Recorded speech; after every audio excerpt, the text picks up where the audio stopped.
Apa kabar semuanya? Kali ini saya akan meneruskan cerita yang kemarin, sinopsis yang kemarin, bahwa Sarah akhirnya mengakui kalau dia sebenarnya adalah istri keempatnya Haji Ridwan. Tatang, Karyo, Ucok melongo, kaget. Wah, gila bener, bapak jimatnya apa bisa dapetin 4 istri sekaligus, kata si Karyo. Ketiga emak lemas, hampir mau pingsan karena mendengar berita itu.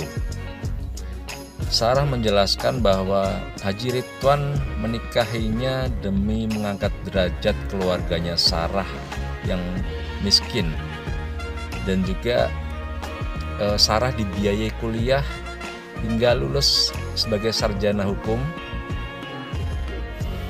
dan kemudian menjadi pengacara dan juga jadi asistennya Sinta.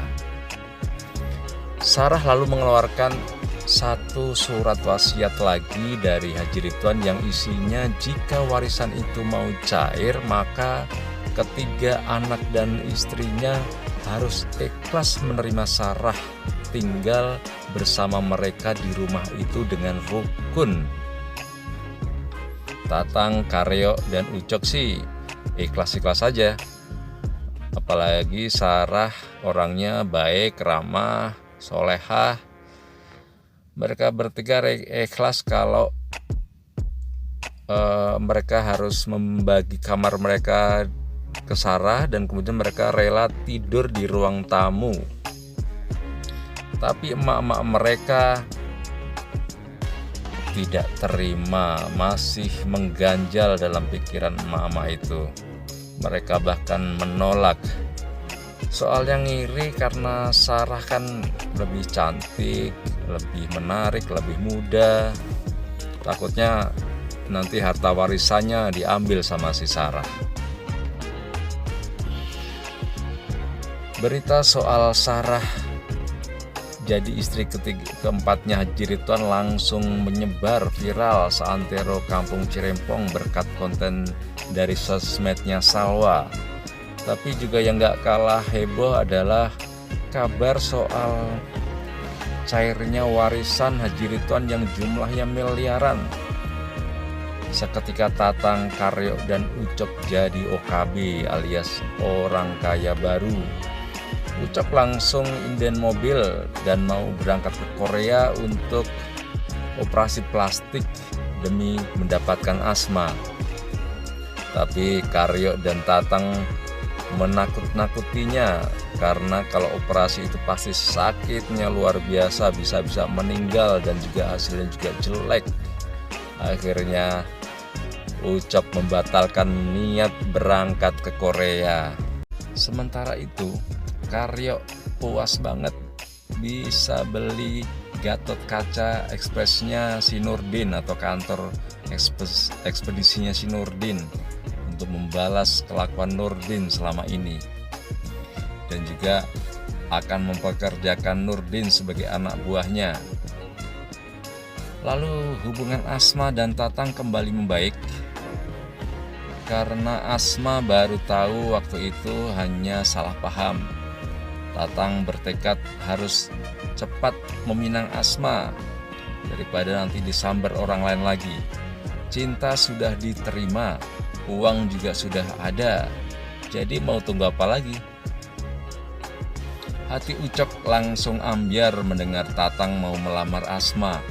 Ucok jadi galau, stres, bingung, dan malah masuk perangkapnya si Nurdin yang mau membalas dendam ke Karyo.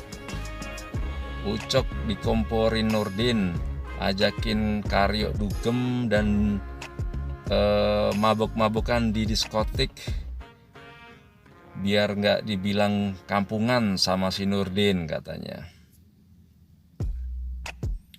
Sementara Tatang jadi pusing sendiri menghadapi tingkah Ucok dan Karyo yang macam OKB, orang kaya baru, dan juga OABG, anak baru gaul.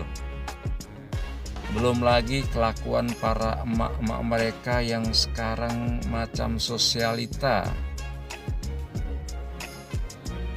buat saingin Sarah, padahal kan Tatang lagi butuh dukungan mereka buat menemaninya untuk melamar si Asma. Hari itu Tatang mau datang untuk melamar Asma, tapi Ucok dan Karyo belum pulang juga. Di telepon juga nggak diangkat, nggak dijawab. Tatang tetap mau menunggu Ucok dan Karyo. Dia ingin di hari pentingnya saudara-saudara itu ada dan menemani si Tatang. Sementara itu di rumahnya, Ustadz Ali dan juga Asma sudah siap menunggu kedatangan Tatang dan keluarganya. Beberapa tamu juga sudah datang, hidangan sudah disiapkan. Asma sangat bahagia, Asma tampak sangat bahagia menanti kedatangan si Tatang.